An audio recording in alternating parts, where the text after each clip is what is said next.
Hello, and welcome to the Path of Most Persistence.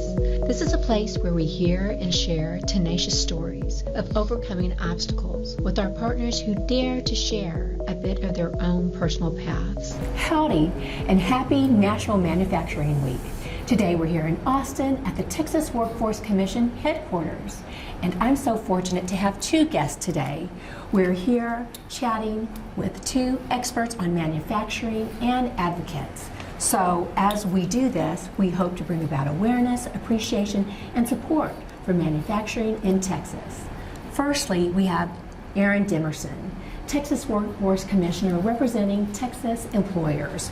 He was appointed by Governor Greg Abbott in August of 2019. Secondly, we have Ed Latson, the CEO and President of Austin Regional Manufacturing Association and newly appointed CEO and President of Opportunity Austin, beginning October 21. Thank you both. Thank you both so much for being here during this wonderful week to celebrate National Manufacturing. I know that Texas has a tremendous story to tell. So, Commissioner, can you start off giving us some information about manufacturing? First of all, let me say, Dr. Segovia, thank you for the opportunity and thank you for all that you're doing and all that you continue to do as well. And then secondly, Ed, congratulations on your role and thank you for the work relationship we've had over the years, and I appreciate that in a big way. And I know you're going to do some great things with the Opportunity Austin group as well. In Texas, as it relates to manufacturing, we are doing some phenomenal things in our state. Number one in a lot of different areas, and I can go on and on about the great work that we're doing in this state, but if I did that, they'd call it bragging, but in Texas we say it ain't bragging if it's true. That's the right. fact of the matter is that we're taking care of business in a major way. And the stats, we'll talk about some of the stats that are out there, but we have a number of manufacturing companies here. Texas is number one in terms of the high-tech manufacturing companies, and we want to, in terms of exporting, and we want to continue in that vein. And so I'm going to have the opportunity to market this state in a big way to make sure that we stay number one, that we're listening to our employers, listening to our manufacturers, so that they have the pipeline of talent that they need to go forward. And so let me also say Happy Manufacturing Week as well. Nice. Ed, before I go into questions, can you open up with some comments?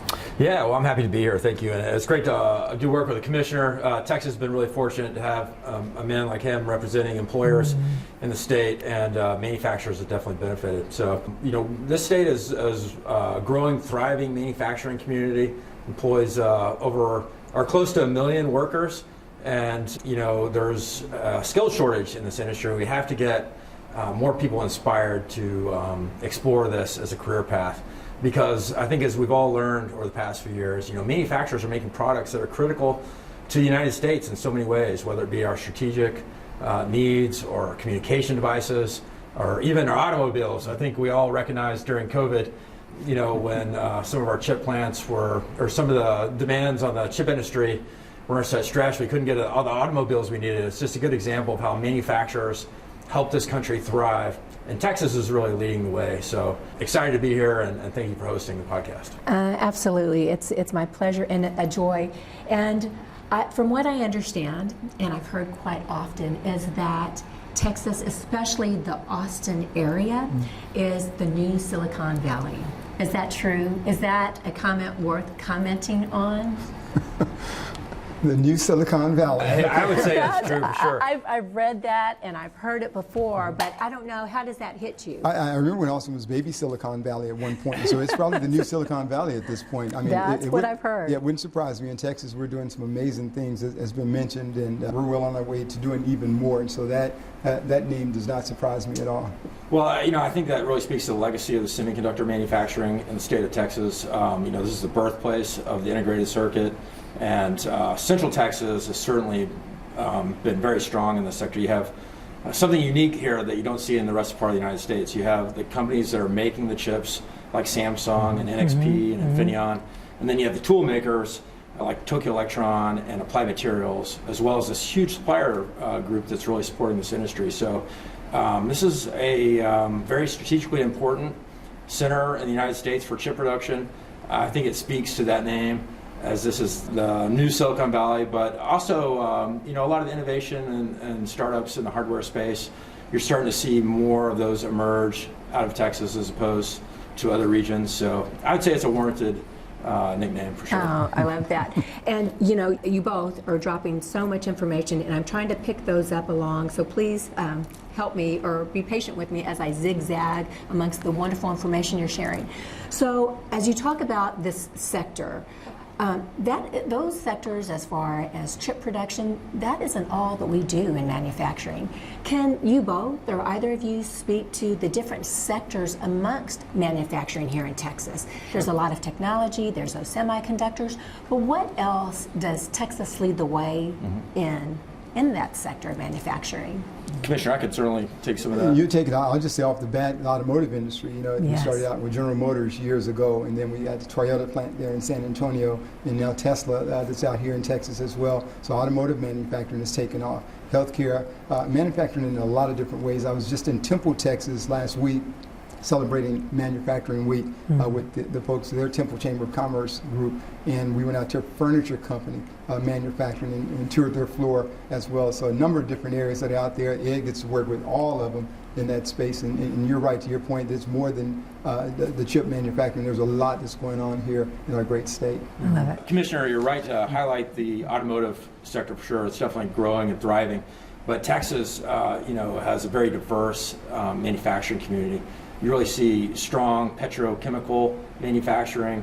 Oil and gas certainly has a big cluster, but a lot of computer electronics and really advanced manufacturers find a great place to call Texas home, and are just thriving here. So it's very diverse, from all the way from the resources coming out of the ground to these final products coming out of facilities. And like so, some of the names: Texas Instruments, Toyota, Tyson Foods, Navistar, Apple, Samsung, General Motors, Caterpillar, Tesla, NXP, as you mentioned. There's a list of Texas companies that are huge and that they're making a difference, and there are a lot more out there as well.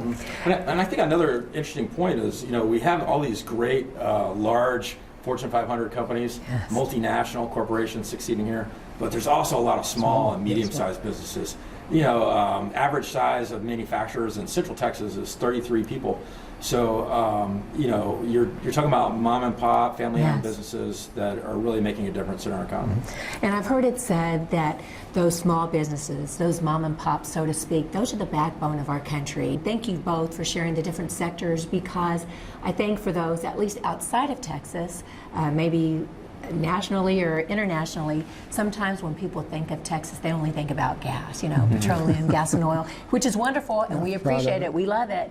But that's one of the most important aspects, I think, about this week, National Manufacturing Week, is to highlight the diversity, not only in our beautiful state, the cultural aspects, all types of diversity, but in manufacturing alone, it's tremendous. So thank you for speaking to that. And I want to go back, because you listed off so many companies, there's so much going on. But from my research and studying up, I noticed that there has been a dramatic growth since 1997 in the manufacturing sector in Texas. Correct me if I'm wrong. But if that's true, how did it happen? I know there's been a lot of important people working behind the scenes, leading the way, but how does that all happen? It'll probably have a little bit more of the history, but I know, Texas is huge in oil and gas and agriculture. We were there, not as diversified. And so there's strategic efforts taking place to make sure that we would diversify our economy. And over the years, we've seen that happen at the state level and at the local level as well. And so throughout Texas, you'll find a very diversified economy. Manufacturing is a segment of that. And there are communities that weren't doing manufacturing at one point that are doing it in big ways. We have the land, we have the space, we have the economic development, prowess, and know-how to take care of business. And so we've been able to tie together what I say the worlds of workforce, economic development, and education. And you couple that with elected leadership, and we're well on our way to success, and we're doing just that. And you're driving in Texas for 14 hours, and so there's space to put locations, and we're taking advantage of that. And all these companies that I mentioned, and some of the smaller companies that are here, they're taking advantage of the space, the talent that's here to make a difference. And manufacturing helps us diversify that economy even more so. But you're seeing that in major ways in our state. Yeah, no, I think Texas has been such a business-friendly state. Manufacturers have appreciated that. Certainly, we've seen a lot of growth in the past 20 years. Central Texas is one of the hottest growing industrial markets in the world today. You see more manufacturers moving into this region than anywhere else in the United States. And a lot of it's due to our workforce. The commissioner has done some great work in his tenure representing employers. Texas is certainly progressive and trying to create the workforce for the companies. And I think you see that paying off in companies selecting this region. And I think there's so many factors at play right now. You have this very interesting geopolitical situation, which really driving a lot of manufacturing back to the United States. Texas is a net benefiter from that. And, I don't think we're at the end of something. I really think we're at the beginning of something here. And a lot of great things happening here. And you say you have that domestically and internationally. The governor's office, the Economic Development and Tourism team, Adriana Cruz leading those efforts over there. They're recruiting both domestically and internationally to make sure that folks know what we have that's available here in Texas. And Ed, to your point, the business climate is pretty phenomenal in our state. We are a business-friendly state, and we don't take that for granted. We do things to make sure that folks know about that, and we're looking forward to sharing that word even more as we go forward. Let's take that a little bit further. What does it mean to be business friendly? What are the conditions that need to be present to become or to be considered business friendly? You want to be business friendly. I won't name states or so, but our elected leadership, the body meets every 6 months or so. They set things in place. A company needs to have regulatory practices that are predictable. They need to know what's going to be happening a year down the line, 2 years down the line. Texas takes an effort to do that, to make sure that we're not changing things from month to month. CFOs, CEOs need that consistency to make it happen. They don't need to be overtaxed as well. They need to be able to do things the way that they need to do it, and we are business friendly in that sense. That we're hands off. We're not going to let anybody run roughshod over what we're doing, but we're hands off in a sense of that business being able to do what they need to do to survive and to be successful. And what we do is to aid in that as well. Training programs that are out there, innovative processes during the COVID situation, coming up with unique situations to make sure that our companies are in a position to not only survive but to thrive as well. And that's what business friendly deals with. When you have a climate that's here that allows you to do business, to go far and to produce a profit and hire other Texans, we think that's a business friendly climate. So, Commissioner, I think everything you said is very accurate. Things that companies pay attention to when they're moving here is definitely tax policy, workforce, quality of life. Those issues make a real difference. But on workforce, Texas has a real advantage. We have a growing, thriving population, that has a lot of skills that manufacturers are interested in, that companies are interested in. And if you look at other areas in the United States, they actually have a decreasing population as the last generation is aging out and a smaller generation is aging up. So I think that really bodes well for companies that are looking for a long-term, valuable place to do business. Yeah, we have the youngest population in the nation, I believe. I mean, a young population that's at part of the workforce for us going forward. So let's talk about the workforce if we can. Obviously, we're at the Texas Workforce Commission, and we, being the Nuclear Power Institute, our mission is to help build the Texas workforce, focusing on nuclear applications, clean technologies, and absolutely manufacturing. So we always look to you all as a guiding star, our North Star. But from your perspective, what does it take? What is a skilled workforce? What are employers looking for in that workforce, or maybe even some specific skill sets? So you're going to have process technicians, you're going to have automotive skill sets, a number of different things, even to the point of CDL license as well to move this economy. I get to do this work with two other commissioners, Alberto Trevino, who represents labor, and our chair, Brian Daniel, who represents the public as well. Ed Cerner is our executive director, and he has a whole team, almost 4,000 folks or so, or probably over 4,000 folks that are doing the work day in and day out. Texas, 28 local workforce boards at the local level, and so if there's a workforce need in any part of our state, that's being met. If there's an employer that has a need, be it helping bring a workforce to their company or their organization, and at the local level, that need is being met in a big, big way. And so our goals are really to make sure that a company doesn't decide to leave Texas because they can't find the labor force here. We want to make sure that we're asking questions, of that manufacturing company, of any company in our state. What are your needs? Where's their talent shortage? And then making sure that we're training to their exact needs so that we don't have two ships passing in the dark from that standpoint. And so listening and then being nimble, flexible enough to make the adjustments to train to their needs allows them to find a workforce. Mm-hmm. Yeah, and when I'm out talking to companies, you do hear concern about workforce, and from a manufacturing perspective, it's a lot of positions are in demand, but it's really three levels that I think about it. You have your engineering talent that's really coming out of the great university systems here in Texas, whether it be UT or Texas A&M or Texas State or you name it. We're so blessed with great universities, but also those frontline employees. As manufacturing's become more sophisticated and more skilled, you really have to put some training into those frontline positions, and that's where a lot of the recruiting effort is. And in between that front line and the engineers, you have the technicians, and that's probably where the most concern is with companies. People that can really keep the equipment running and optimized and integrated into the production system. So it's multifaceted, it's multidimensional, and it takes a lot of people coming together to really build that workforce, whether it be training providers or the state or companies providing on-the-job training. It's a team effort. And process technicians, all of those things are so important. And then you're going to go to the jobs of the future. AI is kicking around the corner. What does that mean? And so I think workforce being a leader in that space, but you get that through communication, effective communication, and talking with employers to make sure we're meeting the needs that they have, and then tying that again into a curriculum that makes a difference. That's so important. And as you speak to that, I think of our wonderful community colleges and technical schools here in Texas that are so needed and just produce such a quality workforce when those students go through and they're able to pick up jobs and earn an income that is really outstanding. When you think about those 1 or 2 year certificates or programs, it's phenomenal. And in education, unfortunately, the pendulum swings this way sometimes and that way. And what we promote as far as education, sometimes there's been times in our history where we really just focused on 4-year degrees, and that's what everybody needs to have. But I think, thank goodness, we're in a place where there's a great appreciation and an acknowledgement that we need individuals with all types of backgrounds, including those certificate on the job and those 2-year degrees as well.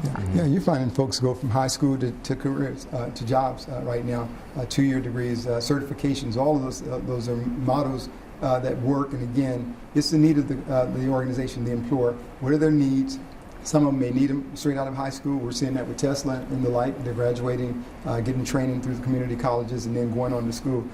Pre-apprenticeship type programs, internship type initiatives. All of those are very important to fuel that pipeline of talent in big ways.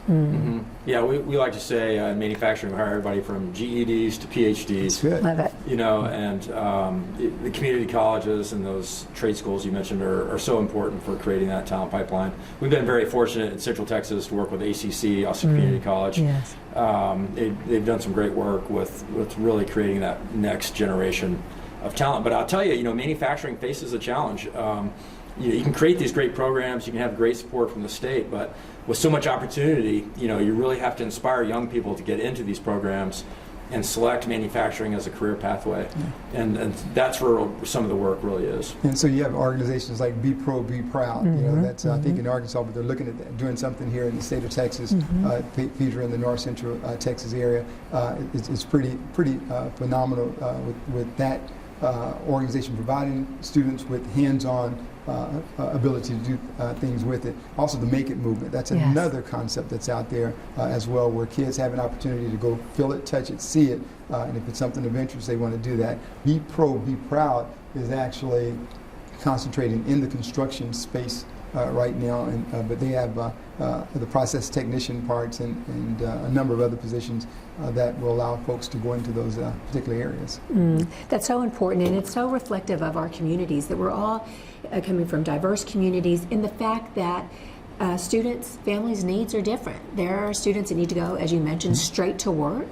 And these are wonderful opportunities. And then you have students that are ready to go off and spend several years. So it's wonderful to have that reflected back in the needs of what the communities are, their availability, their resources, matching up against what the workforce needs are.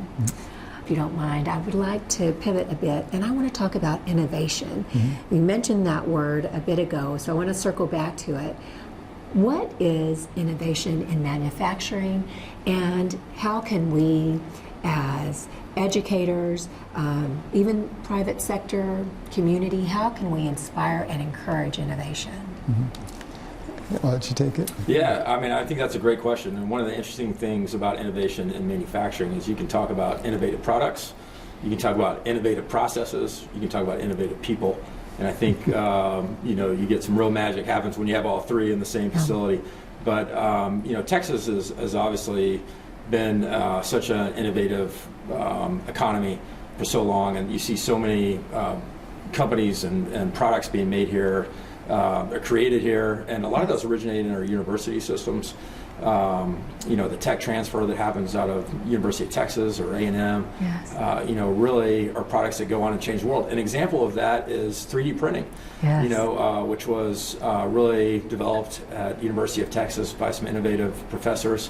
Or you can talk about the work that Professor Lithgow did with batteries, and university has really enabled a lot of the technology in electric vehicles.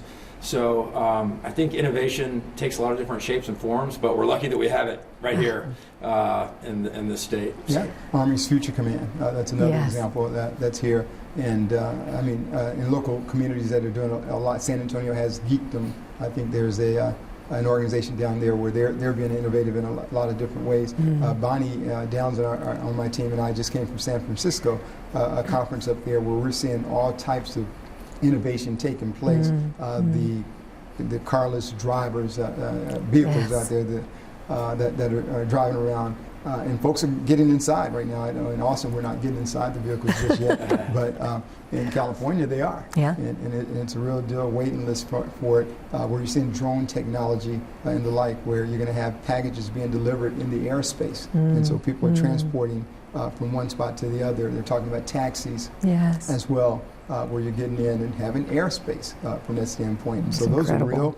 And behind that, though, the technology behind it, the jobs behind it, how does that change? There was a time in Texas when we were horse and buggy and the like, and so you've seen that change to automotive industries. And so the guys that were working on the horse and buggy had to either upskill to go work the other ways, and so we're seeing the same thing now with AI as well, that if you have a skill set that's been taken over by that, then you have a skill set. And so how do you utilize that skill set to make sure that you're doing something else? One example that was used, if a guy is used to working, guy or gal, it doesn't matter, it's a person used to working at higher heights or so, and they're losing a job from that standpoint. Well, that's a skill set that they have that everybody doesn't have, and so how do you apply it to something else that could make a difference, giving that person the additional skills, and they may find out that they like doing this even more and could do that even better.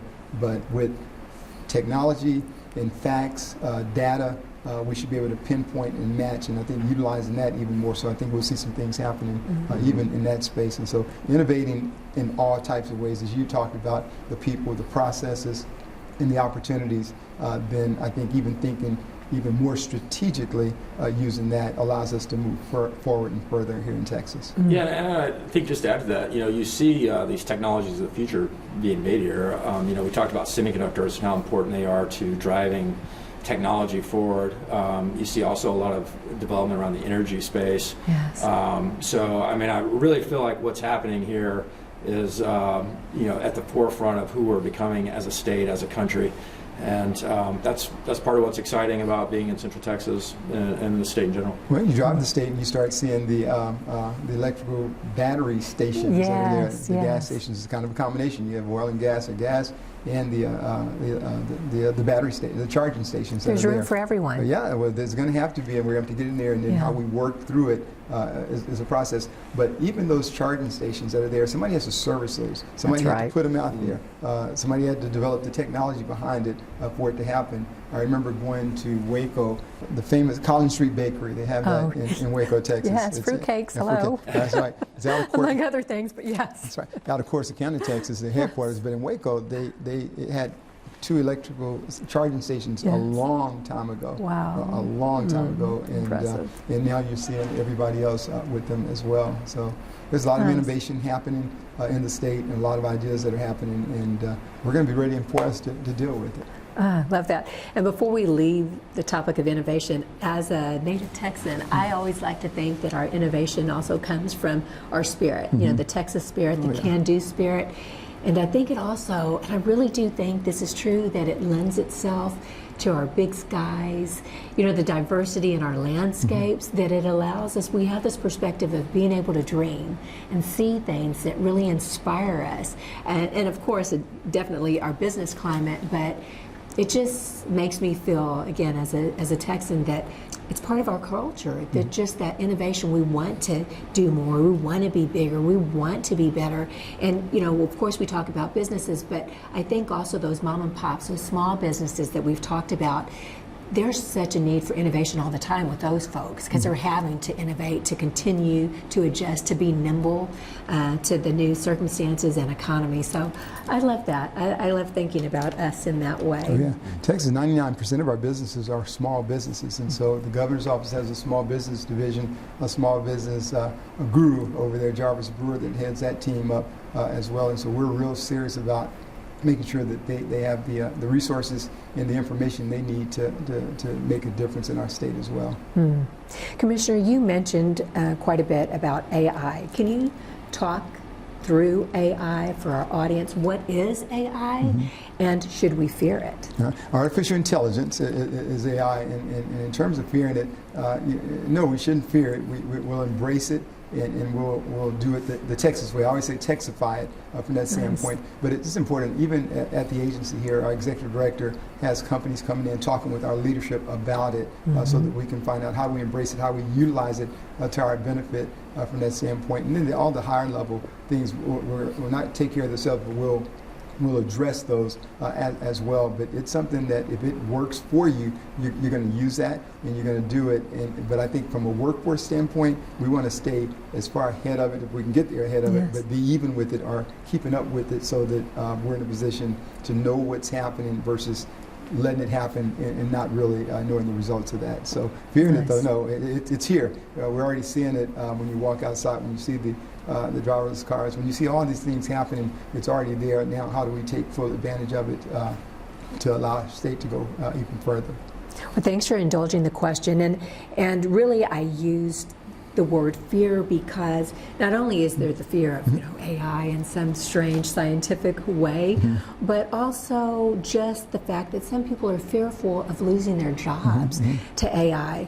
But as you mentioned earlier, Ed, when you talk about different skill sets and people just having that ability to capture their skill sets, and some of those skill sets translate into other positions, into new maybe sectors or new opportunities. So there shouldn't be fear behind that as well.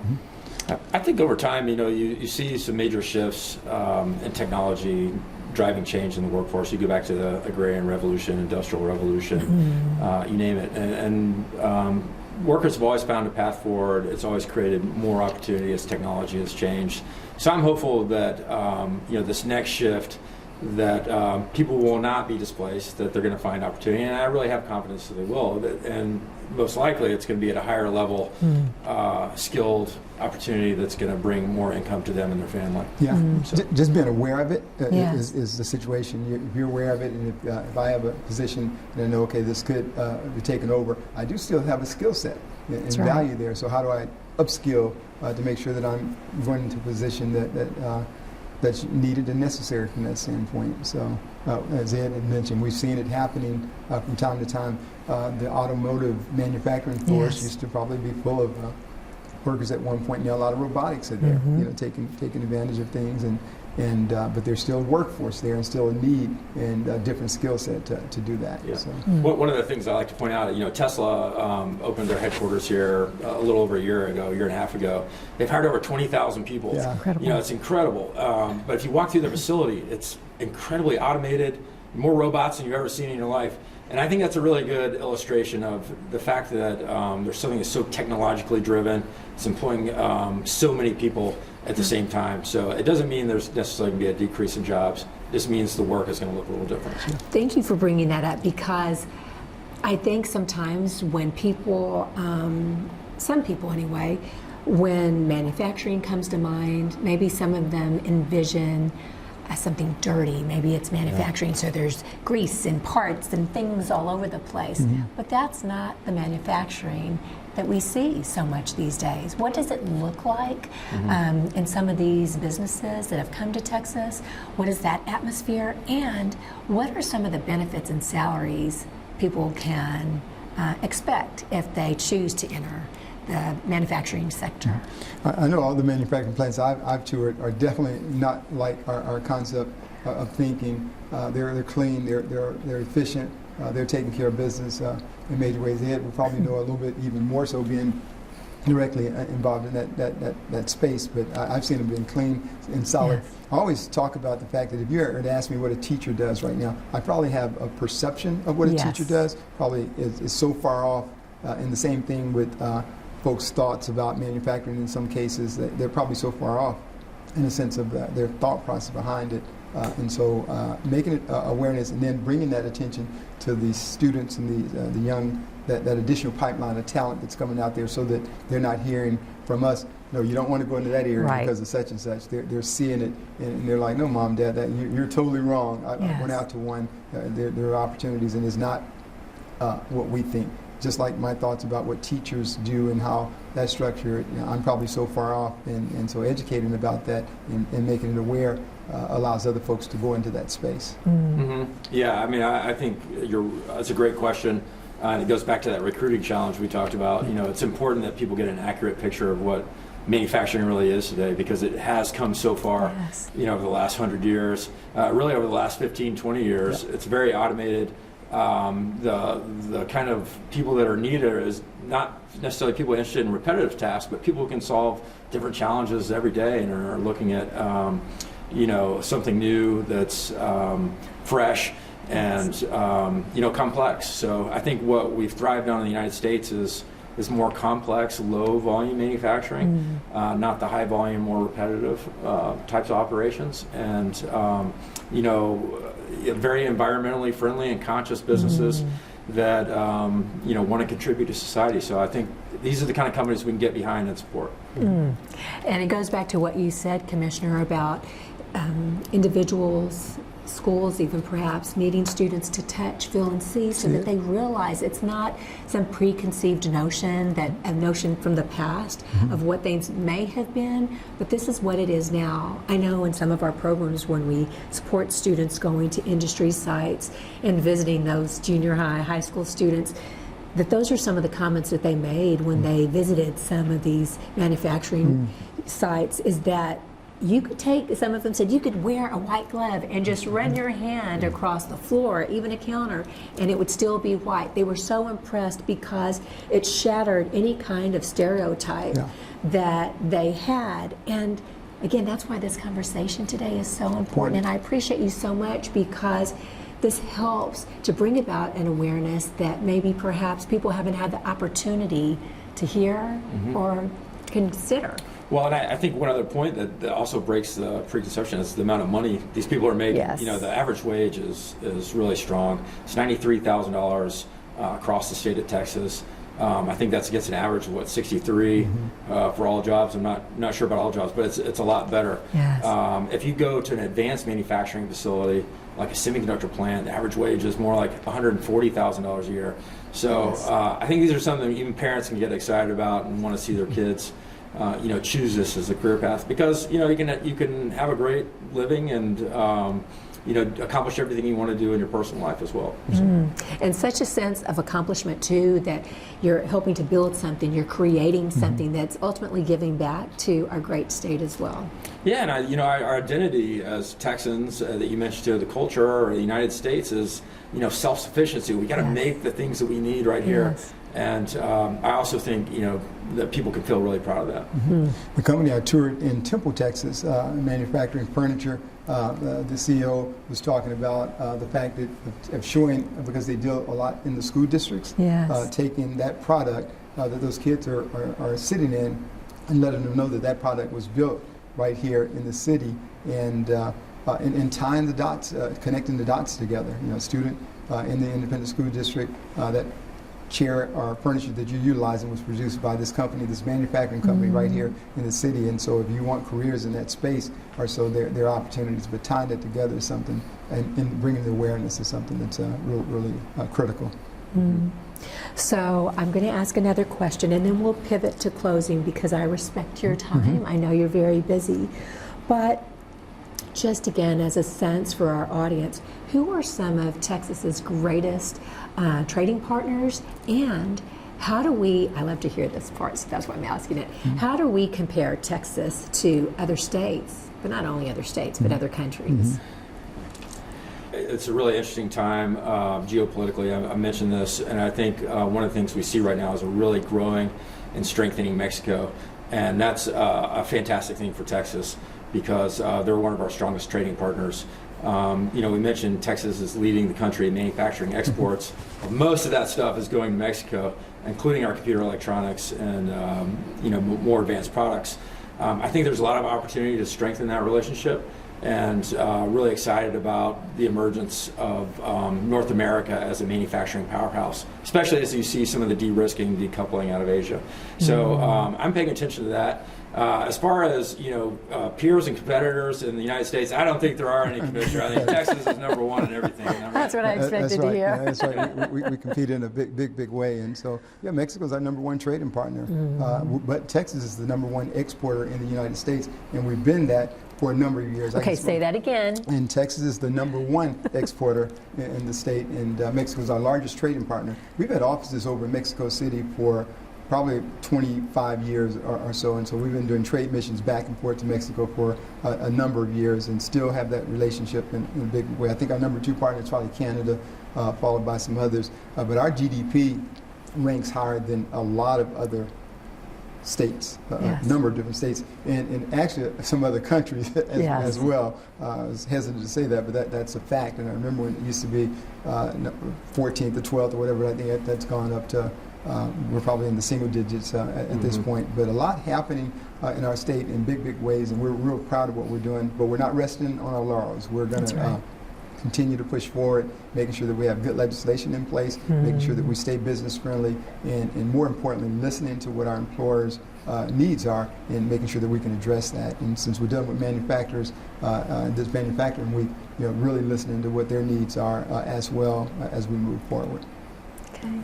As we start to close out, what have we not talked about that you feel like we need to share, we need to highlight before we leave? For me, I think just doubling down on the opportunities behind internships. An initiative called Texas Interns Unite that's out there in the Higher Education Coordinating Board with a program called Texas Works, where if you want to pay an intern $20 an hour, they'll reimburse you the other $10. That's innovative processes that a CFO or a CEO will say, why aren't we doing that? Especially if they're already in that space. And so it provides students with opportunities to learn, provides them with opportunities to decide they may not like that particular area and the like. And I think making that investment is huge. And so internships, and then just taking advantage of all the resources that are out there in our state, if you're an employer and if you're a student as well, making sure that they're taking advantage of those resources is crucial and critical. Nice. Yeah, I would also mention that some of the shift in the federal policy to focus more on manufacturing is really benefiting Texas as well. Like here in Central Texas, we're seeing likely money coming in from the CHIPS Act to support semiconductors. You see some Inflation Reduction Act money coming in, support Made in America, and several contract manufacturers here are winning projects.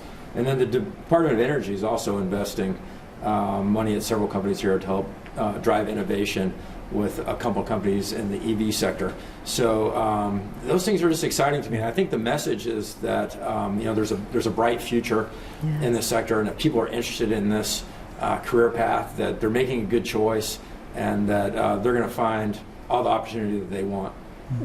Tremendous. What a tremendous message during this time this week. So thank you both. But before we leave, Commissioner, can you share your new role that's upcoming? Okay. Where am I going? So Yes. that's the point. So I've had the opportunity to go serve as president and CEO of the Texas Economic Development Corporation. And so that's an organization that's wanting to market the state of Texas. So all the things that we're talking about, I'll get to work with Ed in his new role, as well as we market and tell the world this Texas story, this powerhouse that we have here in Texas in our economic prowess. We're going to get a chance to tell that story so that we have even more companies coming into our state while we're taking advantage of the companies that are already in our state as well. And I can tell you, Commissioner, I'm really excited about you in this role. I think you're a perfect person to represent Texas business and help recruit those companies here. And I'm excited to work with you in the next role. So we get a chance to market it, and the Governor's Economic Development and Tourism team gets a chance to go out there and recruit the leads and bring that in. But together, I always say the rubber meets the road at the local level. And so we're going to do what we need to do at the state level, and then we have strong economic development partners at the local level. And I'll get to just tell that story to businesses in the light, so that they'll look at Texas as a destination. Outstanding. Well, Ed, it was a pleasure meeting you today and chatting with you. Thank you for sharing all the information you provided today, and congratulations on your new roles. And Commissioner, we are just thrilled. I've had the good opportunity of knowing you many years, and You're just a kid then. So. we were both just kids, but you have always been such an exemplary role model, and of course not only for this great state of Texas, but just as an individual. You're a true servant leader that I'm proud to know, and thank you again for all that you do. Great things will happen with both of your leadership, and I look forward to it. And I can't leave without saying thank you to Mom for I had a chance to meet your mother, and we appreciate all that she's doing in raising a phenomenal daughter. And so thank you so much, and we appreciate it. And to our audience, I hope you've had the opportunity to listen to this entire conversation and all of our other conversations on our podcast. And I hope you feel like I do, proud, excited about the future of manufacturing here in Texas. Until next time, have a great day.